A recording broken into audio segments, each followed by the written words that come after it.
Hi everyone, how are you doing? My name is Esther Masai and welcome to my YouTube channel. In case you're new here, thank you so much for clicking on this video, and in case you're a returning subscriber, thank you so much for coming back once again. It's been weeks, I know, but I'm back.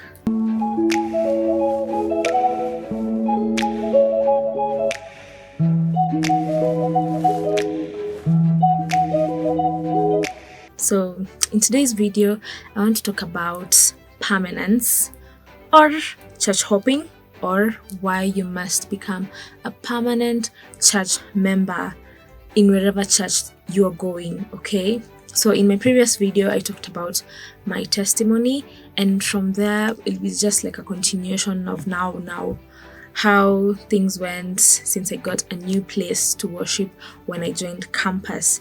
So after I got born again now, after I got someone to take care of me spiritually, I started going to church regularly, to that church regularly. I got a culture shock. Culture shock is like you're going to somewhere new and you're not used to what they do.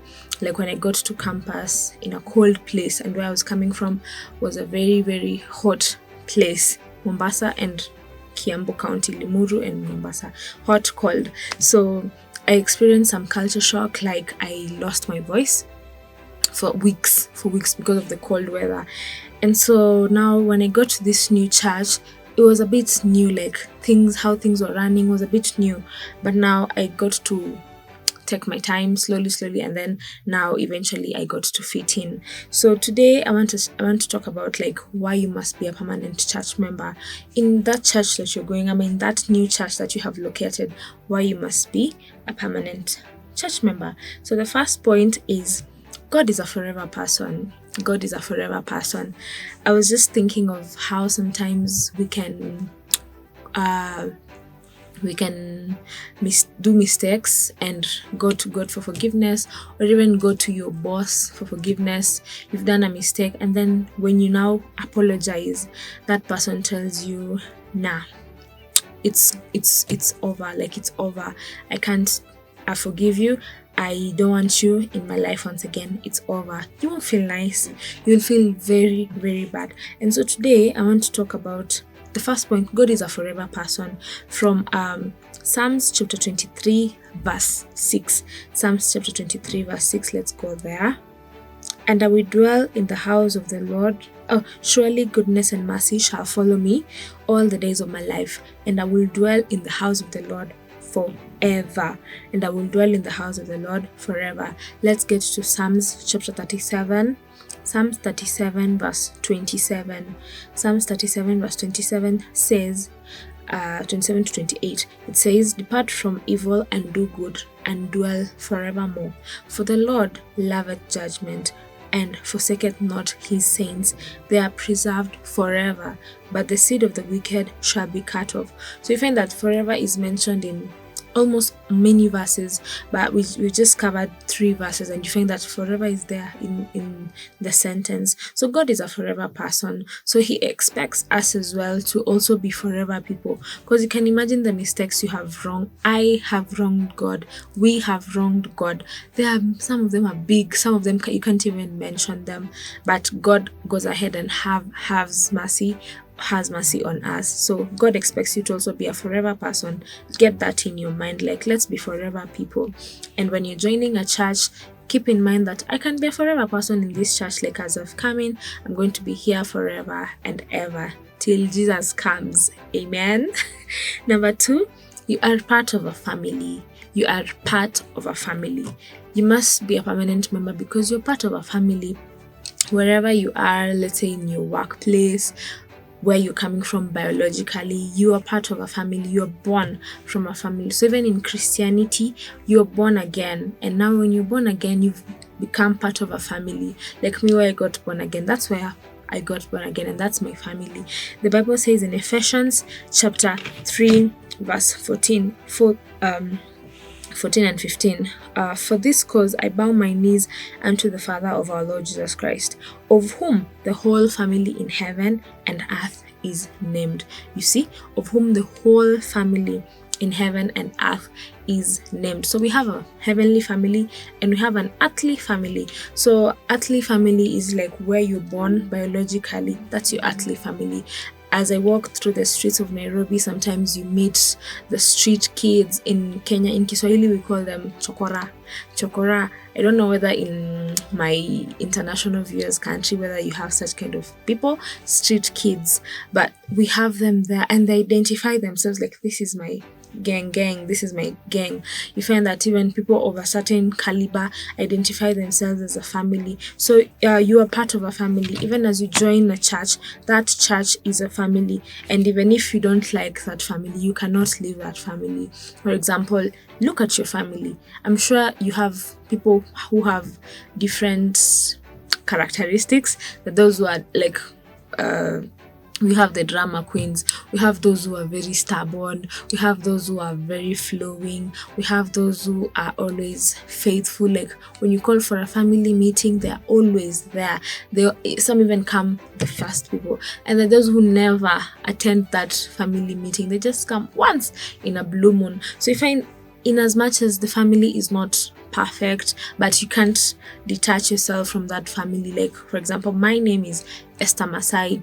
Even if I don't like my family, but I do like my family, you find that I cannot even change my name. Even when I go to abroad, I go where, that still is my name. So you cannot detach yourself from a family. Even as you go to church, you're part of that family. Take it like, this is my forever family and this is where I will be. When I die, these are the people who will bury me. That is your family. And sometimes you find that a family is identified by a father.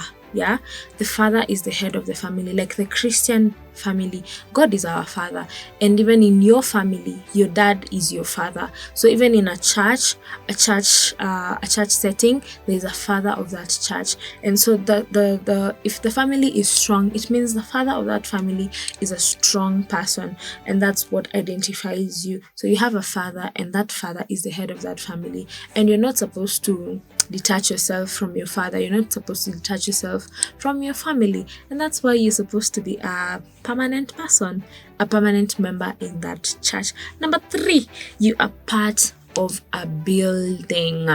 You are part of a building. You are part of a building. Let's go to 1 Corinthians chapter 3 verse 9. 1 Corinthians 3 verse 9. It says, 1 Corinthians 3 verse 9 says, "For we are laborers together with God. You are God's building." Let me read another version. Let me change the version. "For we are God's fellow workers. You are God's field, God's building." God's building. So when you come to a church, you're part of that building. You are part of that building. For example, look at your home. Take yourself to your home. Your home has different chambers. Let me say chambers. You have the bedroom, you have the kitchen, you have the toilet, you have the living room, you have the dining table. So imagine one day the toilet wakes up and says, "Today, I don't want you guys. I'm leaving this house. I'm leaving this building. Where will you go and poo-poo? Where will you go and pee?" You won't have somewhere to go and do that. So sometimes maybe you find that in the house of God, you are the least important person there. Like you find that no one recognizes you. But do you know what? The fact that you're little, you feel like you are insignificant, it means that you're also important. The toilet, no one wants to associate with the toilet. You just go there when you need to poo-poo and whatever. But you find that some parts of the house are very important, like the kitchen. Who doesn't want to be around something smelling so nice? Everyone wants to be part of the kitchen. But in the house of God as well, there are those important people. There are those people who you look like, you feel like they're very significant, and sometimes you look at yourself like, not significant, so I need to leave this nini. No, the fact that you're leaving that church, it means that we are going to suffer. Like you will cause some hitches. Like when you leave, your importance will also leave. So you being there is very, very important, because you are playing a big role. In as much as you look small, you're playing a big role. Look at the toilet. If the toilet wasn't there, people could have been messing around everywhere, but now we have the specific toilet. So maybe your work is just to clean the house of God, to clean the chairs, the seats for the people coming in church. That's a very important role, even though it looks very small. So you're part of a building and you're supposed to be there permanently, forever. Okay, yeah. Number 4, you are part of a garden. You are part of a garden. So I read it before. We are God's fellow workers. You are God's field. You are God's field, God's building. So the fact that you're a garden, it means that you're blossoming. You're growing. And for example, flowers take time before they blossom. So maybe you, as a garden of Christ, you're there right now, you are very small, but just give yourself time in that place. You find that you will blossom, you will be watered as you the pastor is preaching, the fellowships you attend, the rehearsals you attend. You find that you are being watered, and when you're being watered, you become healthy, and when you become healthy, you will blossom in a short while. So you're going to grow and become a beautiful person only if you remain in the house of God, only if you become rooted. You will develop roots that even when someone wants to pull you out, you will be grounded, you won't be pulled out. Okay, yeah. Then number 5, you are part of a tree. You're the tree of righteousness of Jesus Christ. Let's go to John chapter 15.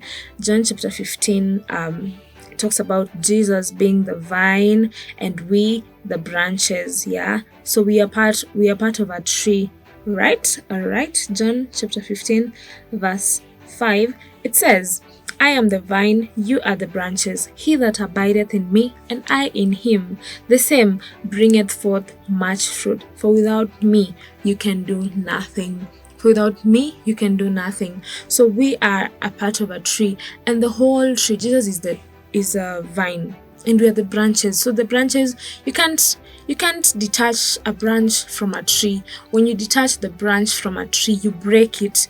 And what do I mean by breaking now? When you detach yourself, you find that you go out there and you can even be tempted to fall. You can backslide because now you've separated yourself from the source of life, because Jesus is the source of life, and he has given us our pastors, he's given us our teachers who are going to feed us with knowledge and understanding. So when you detach yourself there, you are detaching yourself from life. And backsliding takes time, and then in a matter of time you find that you're dead spiritually. Why? Because you have broken yourself from the source of life. So you are part of a tree, and that shows how important it is to stay connected to the tree of life, which is Jesus Christ. And then the next point is that you will flourish as you are planted. You will flourish, yeah? Look at this. You've planted a tree, and you've always been watering it day in, okay, not day in, day out, but regularly watering it. Eventually you will see the tree growing. So you yourself, like we've talked about yourself as being a tree, so imagine now this tree is growing to be a big tree. That means that it is flourishing, it is getting nutrients, it is getting whatever you can think about. It is bearing fruits. So that means you're flourishing. Let's read Psalms verse 92. One of my favorite verses actually. Psalms 92 verse 13. Psalms 92 verse 13. It says, those that are planted in the house of the Lord shall flourish in the courts of our God. Those that are planted in the house of the Lord shall flourish in the courts of our God. Let me look for another version. Let's see. Transplanted to God's courtyard, they'll grow tall in the presence of God. Another version. For they are transplanted in the Lord's own house, they flourish in the courts of our God. Oh, all right. So you find that the foundation is that the moment you're planted in the house of God, and when you're planted, it means that you have developed roots. Like, think about, I have seen a coconut tree growing where I come from. There's a time my dad came with a small seed, like a small two plant, and then he was like, it's called mnazi. So like, we're going to plant it at the back of the house. Then we planted it and we left it, and after 10 years or how many years right now, we are enjoying coconut. Like, at the moment last holiday when I was at home, we were cooking food with the coconut like almost every day, because the moment right now the fruits are many. But before that, we even forgot that there was something we planted in Nazi. We had just forgotten, but we put it in a place where water was just flowing and it was just going straight to the tree. Right now, I'm telling you, you just in the house, you hear boom, like the coconut has fallen. When you go, like let's say after a few days, you find that you've seen a coconut that is ripe. You make sure that you call someone, kuja nitolee hii coconut imekuwa sawa. Boom, we have fallen them. So we have a lot of coconut in the house. We can even make oil, cook whatever we want to cook with coconut. But before that, it took years for it to grow, for it to become even tall. I'll look for a coconut tree, and you see it's very tall. Most of them are very tall, but what you don't see is that time before it grows there, it takes a lot of time. So you being a part of a tree in the house of God, it means that you're not just going to blossom in just 1 day, 2 days, 3 days. It's going to take time. It's going to take patience. All right. It's going to take pruning. Yeah. Which is not a beautiful experience. Sometimes you're going to be hurt, you're going to be stepped on kidogo, but even as you're going to be stepped on by someone, no, just get up and keep on moving, all right? Because you will flourish eventually. Yeah, so get encouraged. You're going to flourish. Then number 7, you will see the fruits of your labor. So as we are serving God in the house of God, and you've joined the church, you've found that people are doing something in the house of God, take part in the house of God. Like I sing in the choir. So as you're singing in the choir, as you found me singing, join me. Come, let's join in serving God. Let's work for God together, and you find that God will reward you eventually. Maybe you've just been there for a week, 2 weeks, 1 month, 2 months, 3 months, 1 year, 2 years. Keep on, because eventually you will see the fruits of your labor as you work for God, as you even give in the house of God, as you give your offerings, as you give your tithes in the house of God. There's always a reward for the fruits of your labor, because you're sowing seeds in the house of God, and eventually fruits will come. Okay, so be encouraged that you will see the fruits of your labor. But what happens if you now leave the house of God after 1 month, after 2 months? Imagine, you won't even enjoy anything. Okay, so be encouraged that as you work for God, there is some fruits you will reap later on. It's just a matter of time. Maybe my harvest is going to be after 2 years, 3 years, 5 years. Maybe your harvest will be after 1 year, 10 years. Who knows? No one knows. Okay, number 8, you avoid the deception of a short relationship. You avoid the deception of a short relationship.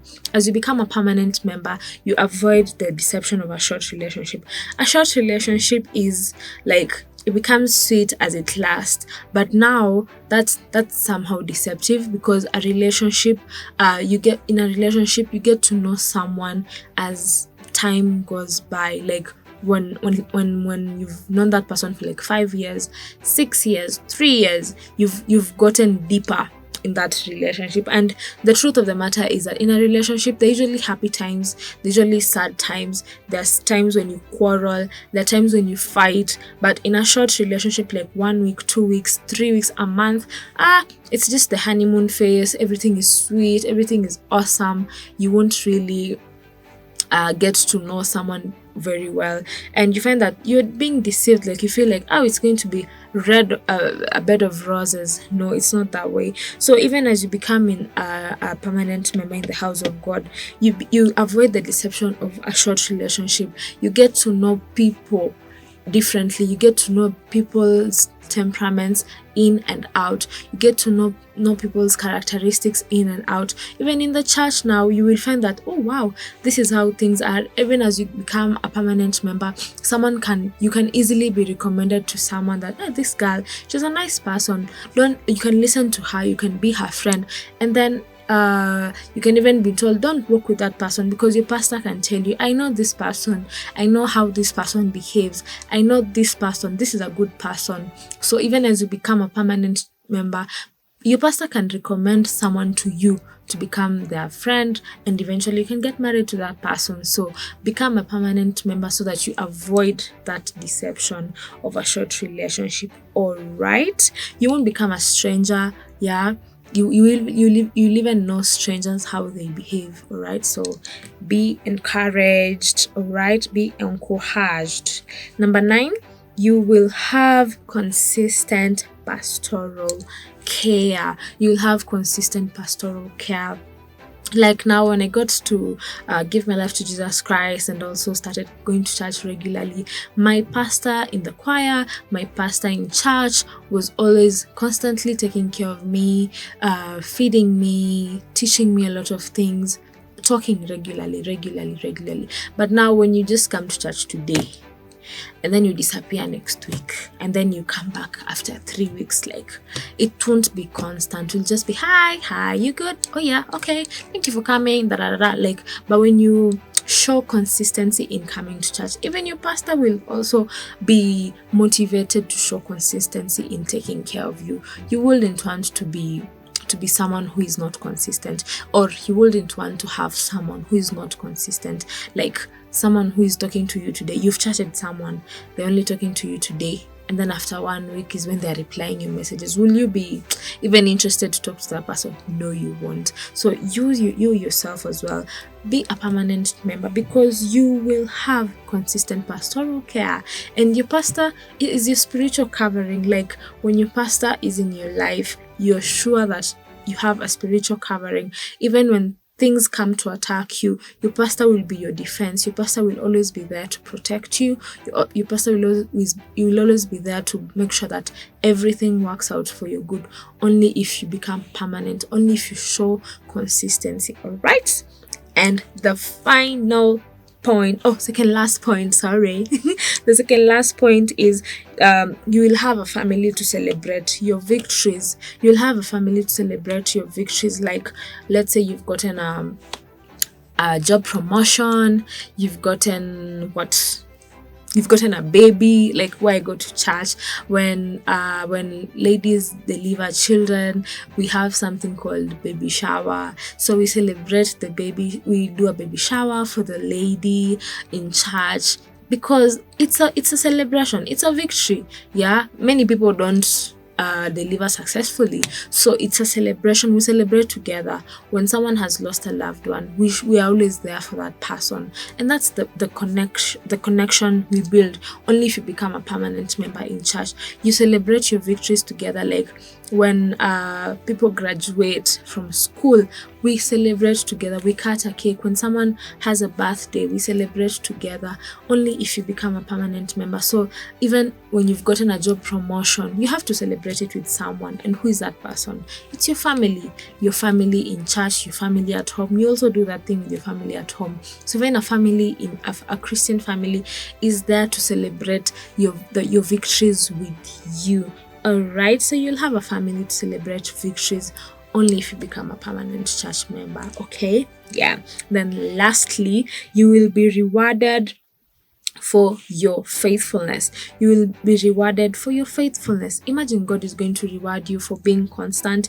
He's going to reward you for always being there. When things are not working, you're always there. When things are working, you're always there. When things are ish, you're always there.